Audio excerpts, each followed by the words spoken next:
All right, hello and welcome. Thanks so much for being here today. Whether it is morning where you are, afternoon, evening, we are so glad to have you join us for our pre-arrival webinar focusing on first steps for international graduate students. My name is Grace Fuller. I serve as the manager of student experience and engagement at the International Students and Programs Office, otherwise known as ISPO here at UC San Diego. ISPO is one of our 4 units in the Global Education Department, which includes the International Faculty and Scholar Office, Study Abroad, and the Office of the Dean of Global Education. And today we'll be discussing first steps. ISPO, as well as the Graduate Division, would like to first off congratulate you on your acceptance to UC San Diego. We are so excited to assist you here throughout your stay in the US, as well as provide services that we hope will enhance the quality of your experience, not only both in the United States, but also contribute to your academic success.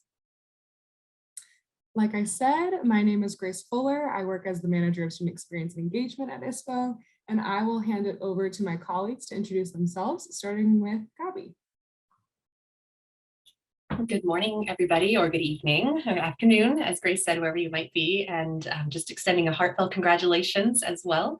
My name is Gabi Hoffman. I'm the Assistant Director of International Student Experience and Engagement at the International Students and Programs Office. I work alongside Grace. I'll go ahead and pass it along to Mary.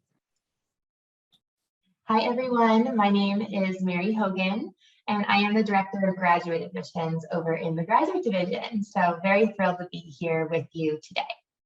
And I'm going to pass it over to my colleague, Shauna. Hello, everyone. Thank you so much for being here. I am Shauna Slaviota. I work in the Graduate Division, and part of my work is in organizing activities for new graduate students. So let me just add to what everyone else has said and just want to welcome you to the UC San Diego graduate community. So as you can see, we have a lot of wonderful folks here, hopefully to answer all the good questions you have. A little bit about the agenda and how we'll spend our time together today. So we'll do a brief overview of the International Students and Programs Office. We have some really helpful reminders from graduate admissions. Then we'll speak a little bit about applying for your I-20 or your DS 2019, which you need to apply for your student visa. We'll do some approaching deadlines and reminders. Talk about some upcoming webinars and additional resources. And then we like to really dedicate a large part of our webinar today to question and answer. We know that you all have a lot of questions, and we want to make ourselves available from the get-go to answer as many of those questions as we can. But before we begin, I just have a few housekeeping items. So you are in listen-only mode, which means you can hear us, but we cannot hear you. So the primary way that we will engage with you today is through the Q&A feature. You should be able to see that on your Zoom menu bar. So we have disabled the chat for the purposes of this webinar. So again, feel free to submit your Q&A, your questions through the Q&A feature throughout the webinar. We'll try to answer a lot of them at the end, but if for some reason we don't get to one of your questions, you can also contact us at icontact.ucsd.edu. And then finally, we are recording. So you'll be able to view this webinar as well as other webinars we'll do at iwebinars.ucsd.edu. You'll click on webinars for newly admitted students. And we typically ask for like a 2-week turnaround between the date of the webinar and the time we have that recording posted on our website. Yeah, so this is just an example of what that Q&A feature will look like on your screen. And again, feel free to submit your questions throughout the webinar. We might try to answer them via text on the screen, but really we'll have a dedicated open question and answer at the end of today's webinar. All right, a brief introduction of ISPO. So who are we? ISPO at UC San Diego is your one-stop shop for all services and programs for international students. For example, ISPO provides immigration advising as well as non-immigration advising topics that may help you understand how to best navigate your program and succeed here. We hope that you'll come visit us. We have 21 friendly faces excited to welcome you and answer your questions. And then aside from advising and issuing immigration documents, such as your Form I-20 or DS 2019, we also offer events and workshops, known as programs, to support the successful transition of our students to campus and student life, and hopefully enrich the academic, research, and intercultural experience of all students at UC San Diego. And who are our international Tritons? So take a look at our fall 2021 snapshot. Today we have nearly 9,000 international students enrolled at UC San Diego. And in addition, there are just over 2,000 students on post-graduation employment status, known as optional practical training, OPT, or academic training, AT. Each one of you makes a significant contribution to UC San Diego's research and educational endeavors. ISPO helps to support this growing population through our services like presentations like today. So let's get started. ISPO is here along with the entire campus community to offer you a heartfelt welcome to campus. Though we know that much has been uncertain with the COVID-19 pandemic, we are eager to welcome you and make you feel part of the Triton community from the very beginning. We like to think of ISPO as your home away from home, a place where you can meet others from around the world, learn from one another, explore interests, and above all, feel welcome. Whatever this fall may look like, ISPO plans to extend the very same warm welcome that we have for so many years and for so many of our students. All right, and now we are going to get into some first steps checklists. And with that, I'll hand it over to our colleagues in graduate admissions. All right, hi again, everyone. So there are just a couple reminders here that are very important when it comes to preparing to matriculate to campus and make sure you're all set up for success. So as an accepted student, it's important to log in to your applicant status portal and to fill out that statement of legal residence. Grace just popped the link in the chat, and that also is available to you in your email and is on your admit letter as well.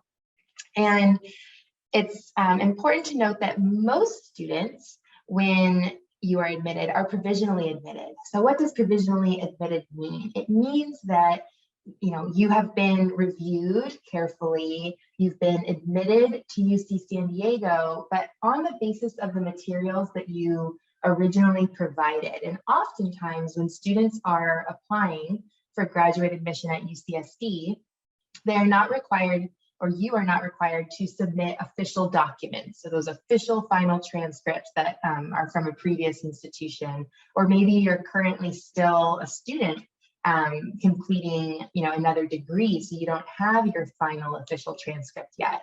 And so in your applicant status portal, you'll see the checklist, and there will be a list of pending admissions documents that you need to submit in order to finalize your admission.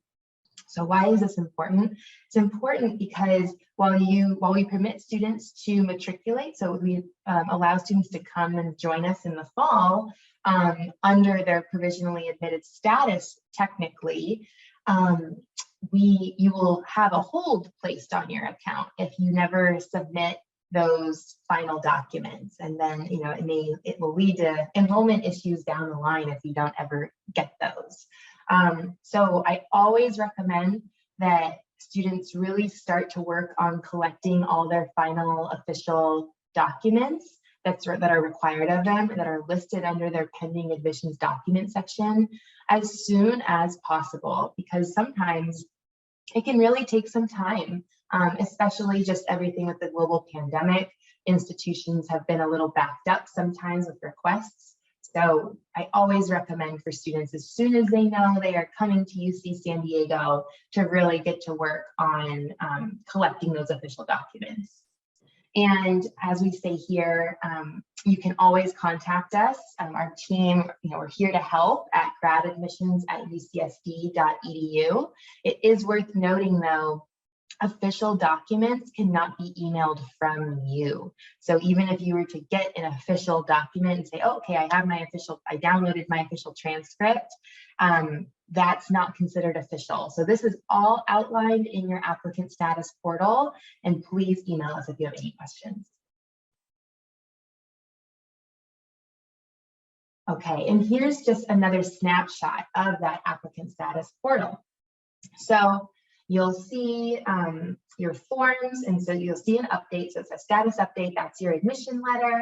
And then you'll see the forms there, so your decision reply form and your statement of legal residence. So 2 forms that are very important for you to fill out. Because one, we need to know that you're coming, and then the statement of legal residence is also a required form. And then you'll see the pending admissions documents. So there's instructions there, and then everyone's list of pending admissions documents is going to look a little bit different depending on what you need to submit. And the requirements can vary depending on, your former educational history. And then over on the right-hand side there, and you see that highlighted here, we have some links that are helpful for incoming students. So what to do immediately before you arrive on campus, and when you do arrive on campus, kind of just how-tos. And there's also a link for international students particularly. So a lot of helpful information. And again, our team is always available via email. Great. Thank you so much, Mary, for those reminders. And now I, Gabi, am going to jump in with some helpful tips from the International Students and Programs Office, some checklists. So that link, one of the links that Mary was talking about in the portal that links to international students, actually links to our inewstudent.ucsd.edu page. So this is a web page that is designed just for you, just for international graduate students who have been admitted to UC San Diego. It lives on our general ISPO website, which I encourage you to check out. Grace has popped that link in the chat for you to see as well.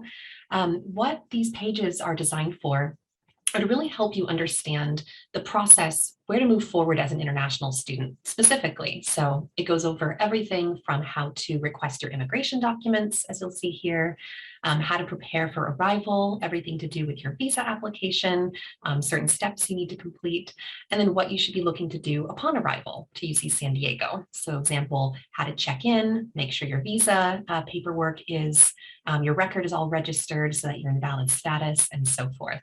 So I really encourage you to take a look at inewstudent.ucsd.edu. Definitely bookmark this page and refer back to it throughout these next few months, as there will be important information linked here, updated here for you to reference. All right, so some of the information on this site is what I'm going to go over now, and that is applying for your US visa. And we'll go over just briefly what this looks like for F1 as well as J1 students. So hopefully some of you by now, I know as looking in our system, some of you have already applied, which is fantastic. But right after you accept your admission to UC San Diego, within about 2 to 3 days after you set up your login, your email, you should be able to access what is called the IPortal. Now, the IPortal, ISPO's IPortal system, which Grace has linked to here, is our internal system where students can access this to request your visa documents. Starting March 1st, last week, this system opened to allow new students to request either your I-20 if you are applying for the F1 visa, or your Form DS 2019 if you're applying for the J1 visa. Once you have these documents, you are able to book your appointment at your local US embassy and obtain your visa stamp. The normal processing time for these visa documents is about 15 business days. So you can track the progress of your application within the iPortal as well.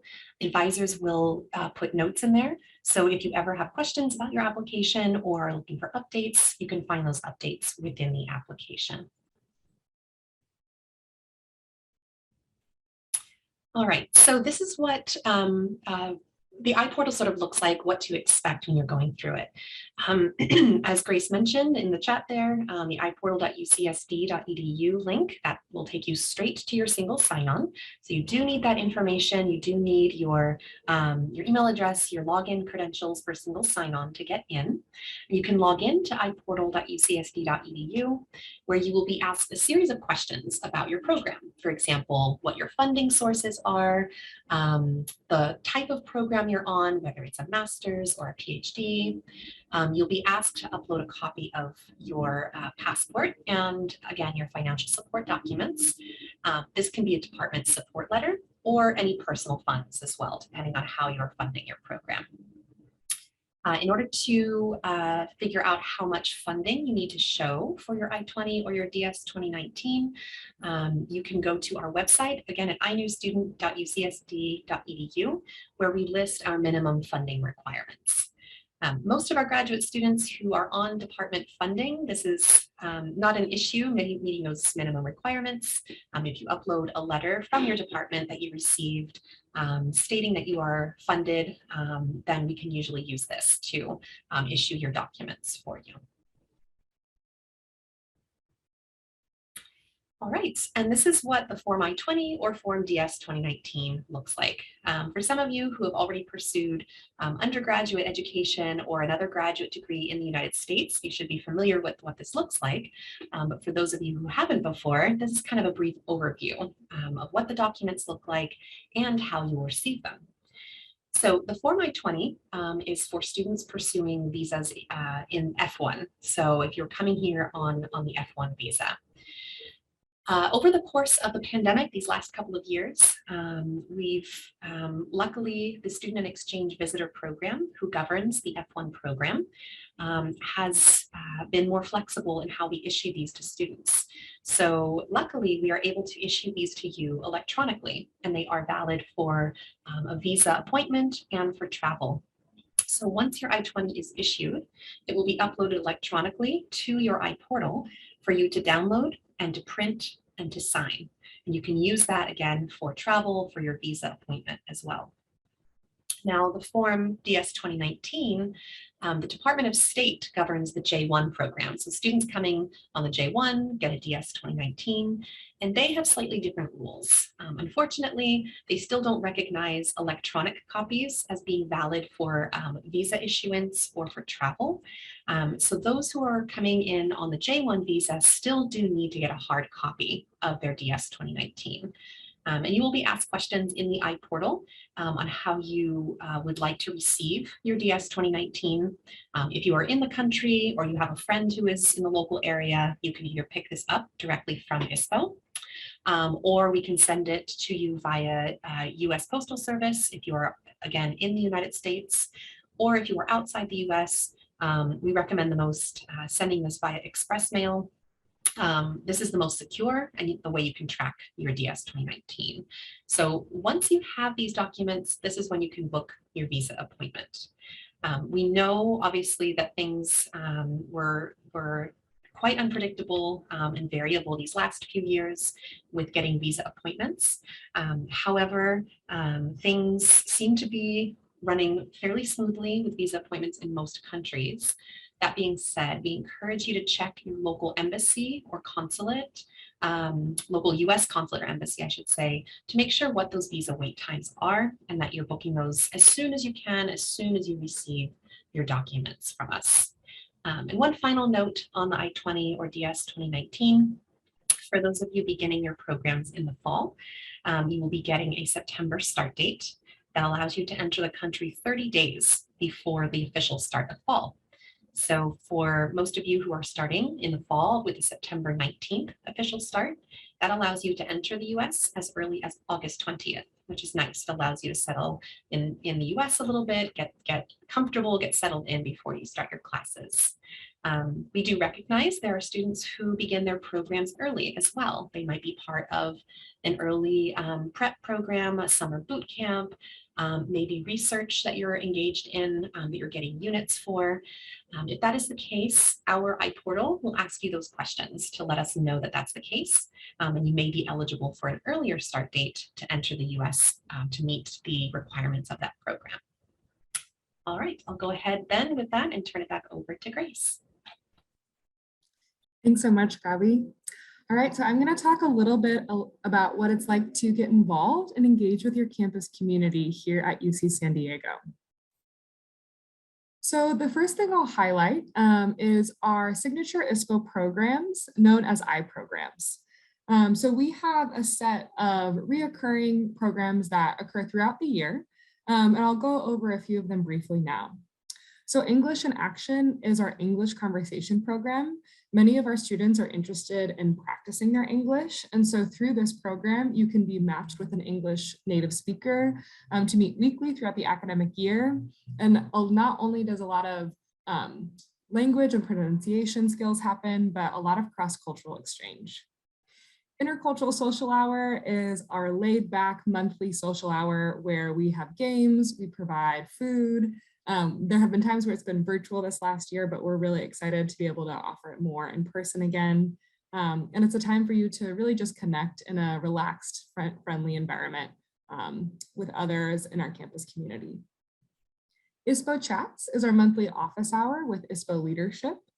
International Peer Coaching Program is a transition program dedicated for our undergraduate international students.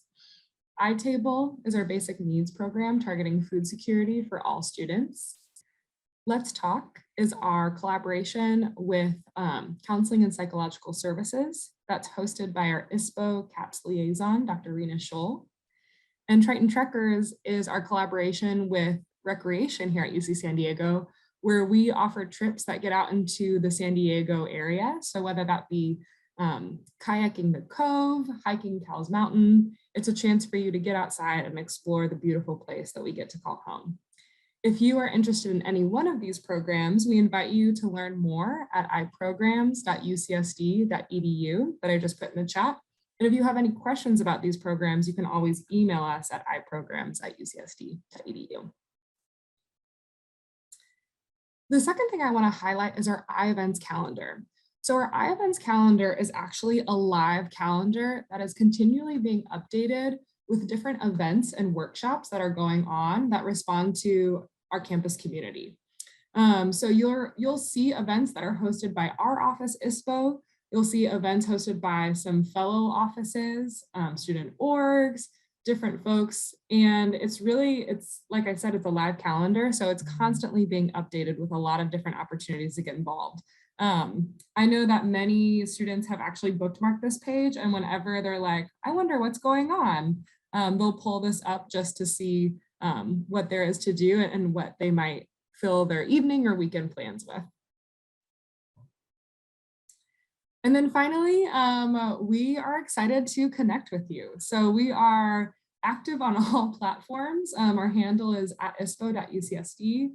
I would say that we're probably most active on Instagram. And to that effect, we've actually created an Instagram filter that celebrates your admission and acceptance to UC San Diego. So if you head to our ISPO Instagram at ispo.ucsd, you can go to our filter section and try one of our filters.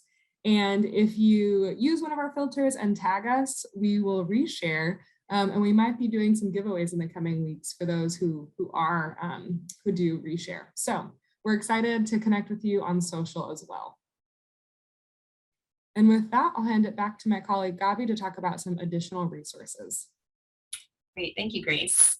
Yes, so we wanted to go over just a couple of resources with you as, again, we're navigating this part of the pandemic as we're hopefully getting to a slowdown in what has happened with this pandemic. Things are still variable, things are changing, and we recognize that. So I'm going to go over on our next slide just some resources available to our students to help them through some of these pieces. The first website I want to show you is iupdates.ucsd.edu. Again, this lives on our ISPO website. This is specifically geared toward international students and how the pandemic has impacted international students, what impacts it might have on your visa status, your enrollment, travel, all those sorts of important things, those questions that understandably you all have as things shift and change. Again, we are hoping that this is the tail end of things with the pandemic, that things will start to return to quote unquote normal. But we also have seen things change quite dramatically. So I recommend going to iUpdates. This is where we post current information, guidance from the Student and Exchange Visitor Program, and other campus policies that might impact our international students in trying to come to the United States this summer or fall to begin their programs. So definitely take a look when you can. The next site is really important, again, to bookmark, is our returntolearn.ucsd.edu page. This is a campus-based website with up-to-date resources for all of our students, the entire campus. It outlines where the campus is in terms of our vaccination rates, in terms of case rates on campus, and how the campus is formulating a plan to return completely to site. So this spring, we are, I should say this winter, we kind of returned in hybrid format as the Omicron virus kind of cropped up at the end of November, December. Things were sort of hybrid for winter, but as case rates are going down, which is what you can see on this site, we're returning to more in-person instruction, and sincerely hope this will continue for the summer and the fall. But this is a great resource. There's a Return to Learn dashboard. You can share this with family members as well if they're concerned about you traveling to the US. There's a live dashboard that shows the data of UC San Diego students and employees who have been tested for COVID, how many positive cases there are, which thankfully are very low right now. As of yesterday's data, for example, there have been 5 students residing on campus who tested positive, and only 2 students residing off campus who tested positive, and 1 campus employee who tested positive. That's out of nearly 270,000 tests. So it's a very, very low percentage of positive cases among our campus population right now. So I encourage you to use this as a resource, stay up to date on current numbers. This will help you kind of plan your steps forward as well. So with that, I'll go ahead and turn it back to Mary. Thank you so much, Gabby. So I just wanted to echo that, this is a situation that, of course, is always evolving, but did just want to highlight some information around student compliance when it comes to vaccination. So many of you, or all of you actually, really should have received an email shortly after you all were accepted to UC San Diego in your graduate program. But I did want to highlight here that in anticipation of matriculation at UCSD, there is a COVID-19 vaccination mandate in place for all students, faculty, and staff. And so for the safety and well-being of the entire university community, this policy does require, with few exceptions, that students, faculty, and staff be fully vaccinated against the COVID-19 virus.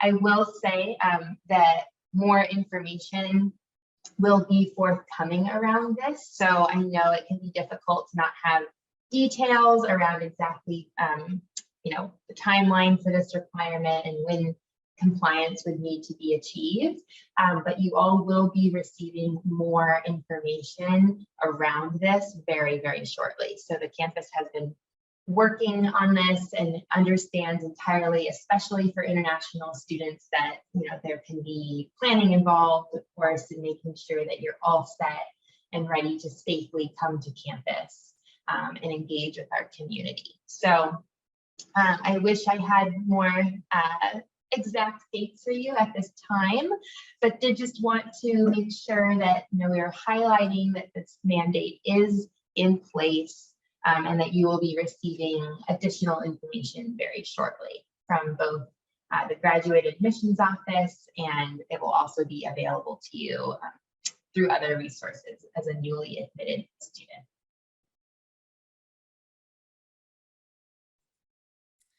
All right, so we are approaching the end of the slides of our webinar, and before we transition to our open question and answer section. Before we do, I want to just highlight some important deadlines and reminders. So like Gabi mentioned, you can actually begin requesting your visa documents via the IPortal now. So go to that vanity URL on the screen and you can begin that process. The other thing, as soon as you accept your admission to UC San Diego, you can actually apply for on-campus housing. So if that is something you're interested in, I'll go ahead and pop the link in the chat. But always starting that process sooner rather than later is a good idea. That seems to be the case for many processes. So want to make sure you have that information as soon as possible. Next week, we have our pre-arrival webinar that will go into more detail about applying for your US visa. So something I might recommend is between now and then, if you want to start some of that process, and then if any questions come up, you can come with all of those questions to our webinar next week, and we'll try to get as many of those answered. This summer, we will have the deadline for meeting our student health insurance and immunization requirements. Like Mary said, some of those details are still being finalized, but we will keep you up to date as we gain more information throughout this pre-arrival webinar series, as well as through our communications, whether that be through the graduate division or our iNews student newsletter. And then we look forward to welcoming you in person in September. So if you're excited and curious about orientation, you can always learn more at iorientation.ucsd.edu. So we'll have an online orientation over the summer that helps you understand a little bit more about the regulations, with an in-person welcome and celebration in September. And if you're curious about the different pre-arrival webinars that we have scheduled for this spring and summer season, here is a snapshot of what you can expect. So like I said, next week, we'll go into detail about applying for your US visa. On March 21st, we'll actually have some of our colleagues from Student Health come and discuss insurance and immunization requirements. So that's a great way to ask questions directly to those folks.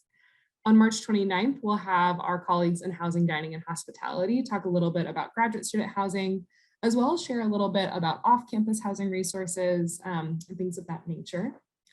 On April 5th, we'll talk about TA-SHIPs, which stands for Teaching Assistant, and TOEFL English requirements. On May 3rd, we'll discuss graduate student funding. On May 10th, SEVIS transfers. On May 12th, student life and getting involved on campus as an international graduate student. And on May 17th, campus safety. So you can actually register for all of these webinars at iwebinars.ucsd.edu. And these will also be where the recordings will be available. So you'll see that on the website, we'll start to break it down between webinars that have already occurred and accessing the recordings, as well as upcoming webinars in the future that you can register for. So if you just take away iwebinars.ucsd.edu and click on webinars for newly admitted students, you will be in the right place. Okay, so that concludes our slides for today's webinar, and I can already see that we have lots of really good questions in our question and answer panel. So we will go ahead and jump right in. So feel free to submit any questions if we haven't answered them thus far. And I will get started with one of our first questions in the chat, which is, the question reads, can I get an I-20 if I don't submit a pending admissions document like a transcript? I haven't submitted this document yet, but I did request an I-20.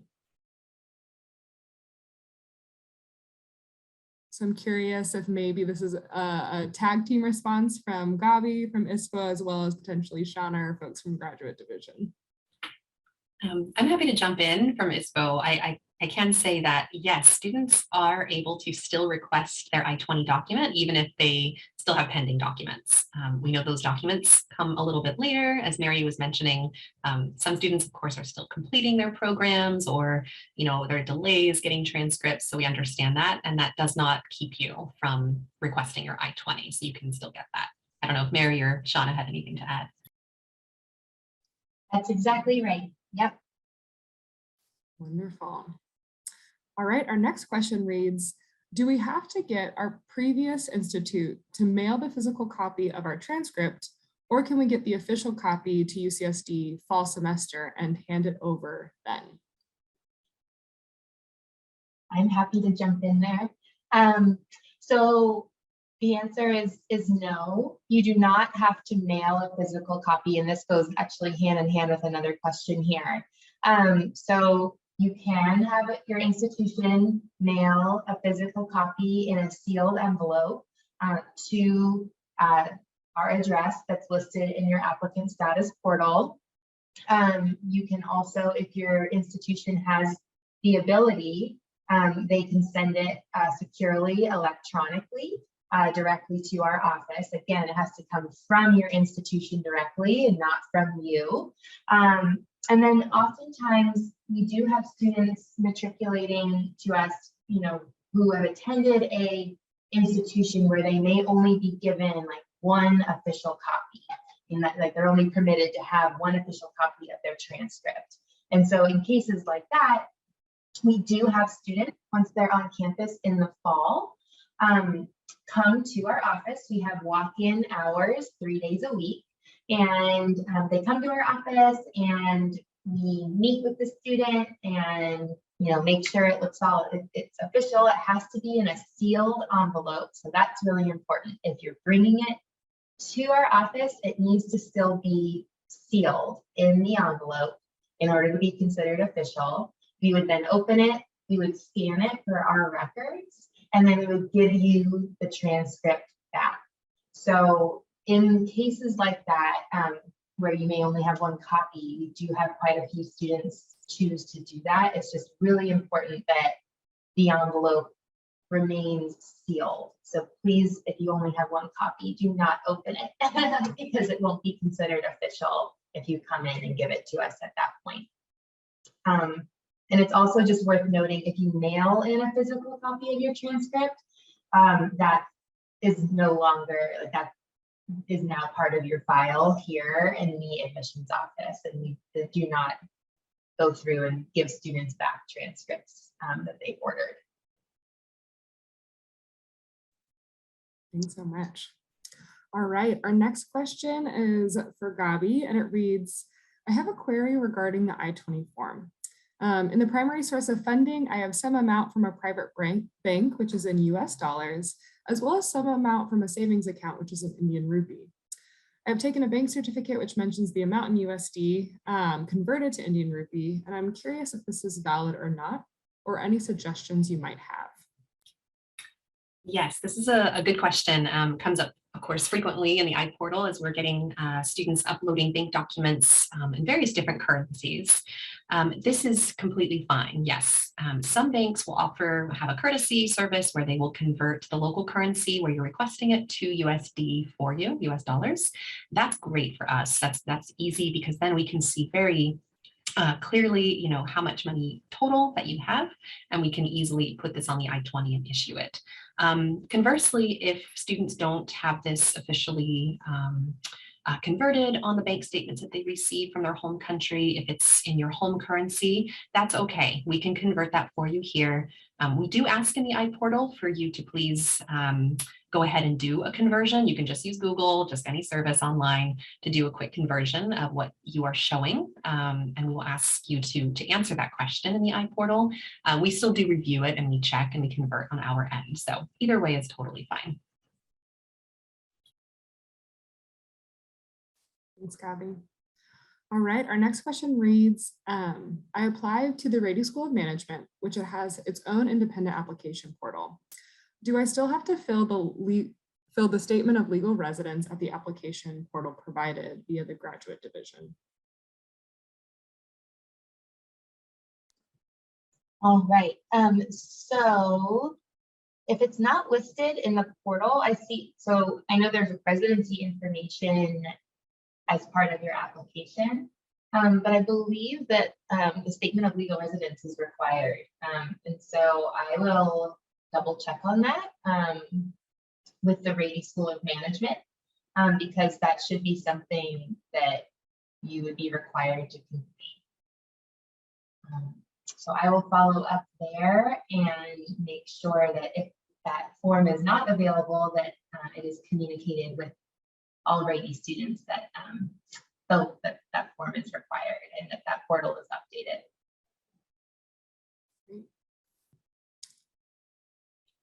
All right, our next question reads, who requests for a J1 visa?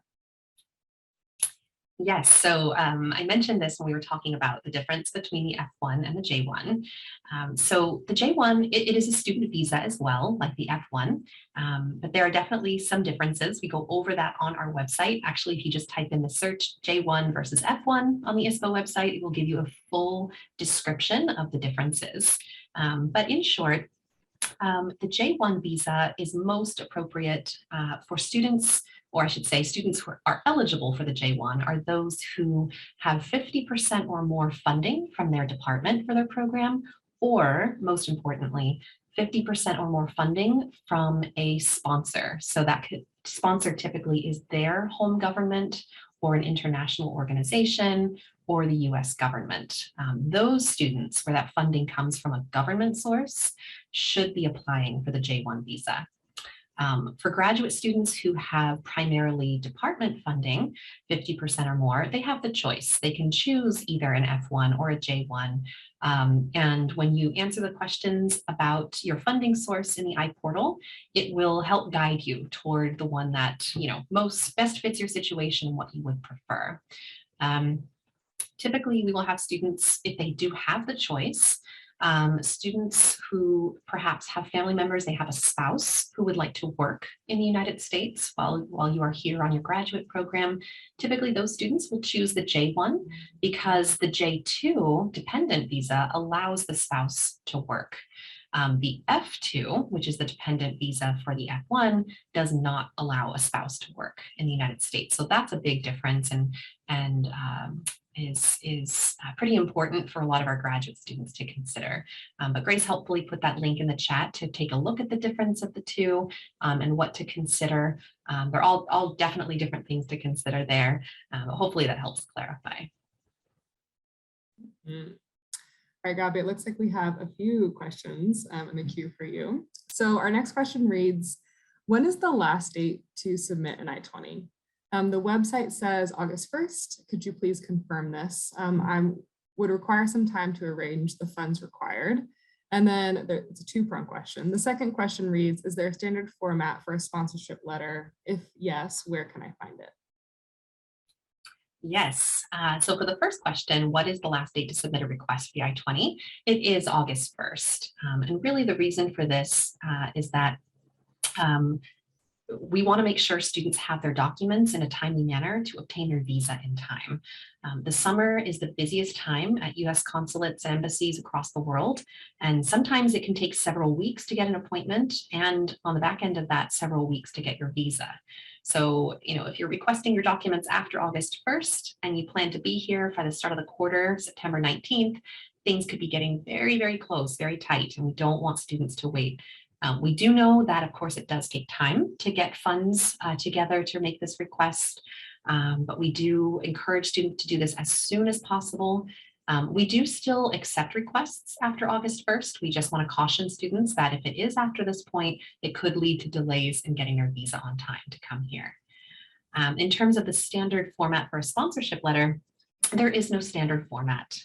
Really, the main things we are looking for if you do have a sponsor is that they specify how many years they are funding you for and what the specific amount is. Those are kind of the two things we would be looking for so that we can easily make a determination that yes, you have enough funding, or no, you don't have enough funding. Do you have other sources that you can provide? So if you can just be clear on those pieces, that would be the most helpful for us in processing your documents. Great. Could I jump in really quick? I just wanted to follow up on the question from Brady because this may apply to other students in the situation. So I had looked up the student, Christian, and I should have thought of this at first. But so the statement of legal residence is actually not required for students in certain programs. It's not required for the MAS, the MSTEPA, Masters in Finance, the Business Analytics Program Masters, the MPAC, or the Flex MBA. So I'm going to put that in this chat as well, but in this particular case, Christian, you fall into one of those programs. So you'll not see the statement, excuse me, of legal residence on your applicant portal. Wonderful. Thanks so much, Mary. All right, Gabi, our next question reads, how do we determine the start and end dates for our PhD program for the I-20 application? International students have to attend orientations and English language workshops a month before the program officially starts, and PhD programs do not have a fixed end date. Yeah, so we actually, the student themselves, they do not determine the start and end date. We do that for you based on what we know about our PhD programs, and do know as well that ISPO gives a cushion of time to students. We know that there's no fixed end date, particularly for PhD programs, right? We know that research can take longer, for whatever might be the case. So just to talk about the start date specifically, because we also know that students attend orientations, English language workshops, boot camps, and things of that nature, at least a month before the program officially starts. Students who begin their programs officially in the fall, if they begin on September 19th, you will be given an I-20 or a DS 2019 that starts on September 19th. But that start date allows you to enter the country as early as 30 days before that start date. So you can enter the US as early as August 20th. If you are part of a program like a required orientation, a required English language workshop that has a start date earlier than August 20th, then we would ask that you complete an application in the IPortal for a special early start program. And you will see that early start program listed in the IPortal. You should see it there at least. The department should have submitted that information so that because we are aware of these students who are starting earlier. But otherwise you do have that 30-day cushion to allow for orientations and so forth. For the end date, all PhD students are given 7 years on their I-20 or DS 2019, depending on how much funding, of course, you're showing moving forward. But that gives you a nice cushion, and I should be clear, that doesn't necessarily mean you have to stop at 7 years. We very, very often see students who might need an extra year, 2 years. When they're getting closer to that end date, they can apply for an extension to their I-20, and we can process that for you once you're here. But do know that you get a standard 7 years on your I-20 or DS 2019. All right, our next question is, how important is the phone number on IPortal? The Indian phone number has a few more digits than the field size assigned, and thus the last 2 digits of my number are cut off. How should I go about this? Yeah, it's a good question. It is important that we have your updated information. So if that is being cut off by those restrictions in the IPortal, there is a section in the IPortal request called student notes, and you can leave a note there to say that your phone number is cut off, and then just copy and paste your full phone number there, and then we will put that in the system here for you. Great. Our next question is, what is a CVIS transfer? Yeah, this is a great question, especially for those of you who might be studying here in the US currently at a US institution and are looking to begin your programs at UCSD within 5 months of the end of your program here. So a CVIS transfer, in simple terms, what it is transferring your F1 record, your active current F1 record from a US school here to UC San Diego. What it means is that you don't need to depart the US and apply for a new visa.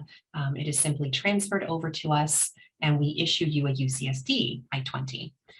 Again, the IPortal, when you start the new admit form, it will ask you a series of questions to indicate whether or not you would like to pursue a CVIS transfer. The CVIS transfer students are only eligible if they are starting their programs at UCSD within 5 months of the end of their last program or the end of their last segment of OPT at their previous institution. So it's kind of a nice way to have, to avoid that travel, even if your visa from your current school, your visa stamp and your passport is expired, it does not have to be renewed if you do a CVIS transfer and you stay in the United States between programs. Of course, if you do travel home in between, that's okay. You just need to renew your visa so you can come back into the US, your travel documents. But we'll go over all of that in more detail in our visa application webinar next week. Wonderful.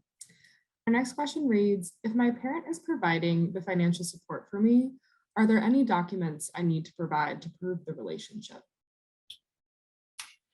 No, that's fine. We don't require official, stamped documents or things of that nature proving the relationship. We will ask you in the iPortal what source of funds you are providing. We ask you to specify that, family funds, and that's completely fine. We don't require any further documentation proving that. When you do go for your visa appointment, the consular officer might ask you for more information. They might ask you for an official letter or something stating, or maybe signed from a parent, saying that the bank statement provided is from them, but we do not provide it require it, I should say, on our end.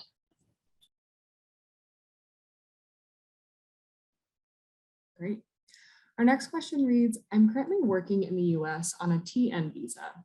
Will I need to stop working by a specific date before having my I-20 and F1 visa processed? Yeah, this is a good question.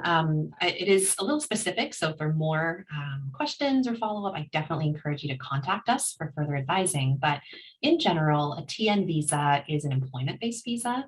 And those who are in that status are only allowed to study what is called incident to status. So if you were to take a few classes recreationally, certainly not a degree program, that's okay. But once you start your degree program, you do need to be aware of some of the limitations here, right? And I don't know if you are doing a change of status or if you are traveling and then coming back on the F1. But in general, once you have F1 status, meaning once you've obtained your F1 visa stamp in your passport, or if you're applying for a change of status, once that F1 change of status is approved, you must stop working with the TN. So that's kind of what the cutoff is in general. But definitely do contact us. Grace has put our contact information in chat if you want to talk about this in more depth with an advisor. All right, so this is a question for the group. Is there another way to submit the deposit besides sending checks? I cannot send checks from abroad. I did see this question, and I'm a little curious about the use of the word deposit. So my understanding, and Mary, please let me know if this is incorrect. I believe there are some programs that will ask students to pay a deposit before starting the program, but my understanding is that is a small group of students. So I'm not entirely sure if the deposit refers to something that is program specific or if there is some other deposit that the student is talking about. Yeah, so that's correct. So there's a handful of programs that do require students to submit a deposit beyond like their tuition and fees that are required of all students. If you are a student expecting to matriculate in the global GPS program, global policy school program, then that may be what the question is about. My recommendation would be to reach out directly to the program in that case to see what options may be available to you for submitting a deposit outside of your tuition and fees. Great, thank you. All right, our next question reads, when I apply for the I-20, I get a stipend through GSR. So should I answer the sources of funding as a USD department? Yes, so a GSR is a type of department funding. It's coming through the department to fund your program. So yes, source of funding, you would answer a UCSD department in that case. Great, and our next question reads, in the event that my visa application gets rejected, what are my options ahead? Can I attend the course online until I submit another attempt at the visa? Yeah, so sometimes, unfortunately, this does happen with our students, not very often, but we do, first and foremost, before we start to talk about, impacts on arrival in the United States, there are some steps you can take where ISPO can help support you. And I'm just putting a link in the chat about how we can help support our students who experience visa denial or visa delay. There are support letters we can provide to send the embassy or consulate if needed. If you are denied a visa, you are allowed to apply again as many times as you like. There are no restrictions. Obviously, if the wait time is getting long and it impacts your ability to arrive on time, it's something you need to stay in close contact with your department about. We don't know what online options are going to look like for the summer or fall. Again, I think really the main goal for the university is to resume full in-person instruction. So we cannot make guarantees about online availability for you to do that while your visa is pending. So it's really important you stay in touch with your department to discuss options. It might be deferral, it might be arriving maybe a couple of weeks late, but those can be discussed and we can assess at that given time. Thank you. All right, our next question is, where should I submit the sponsorship letter?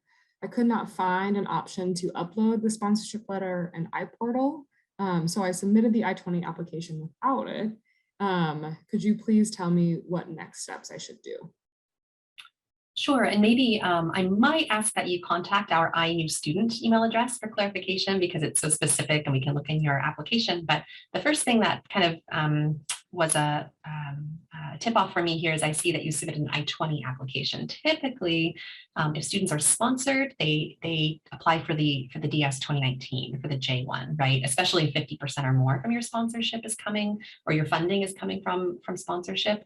So it might be that you went down the wrong route, but we can have an advisor take a look at your application for you. And if there are continued issues, we can certainly help you upload that for you to your iPortal application. If you want to email that to INU student, and Grace has put that email in the chat for you.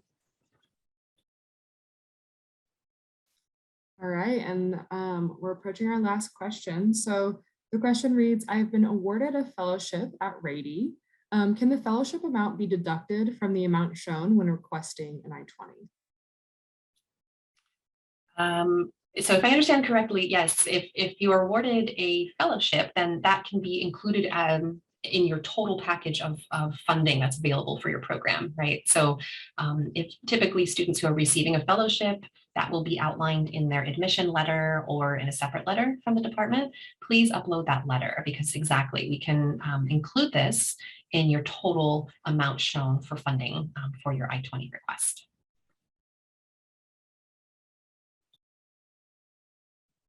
Wonderful. And then we just had a question come in of when can I know the result of housing? I like where your mind's at.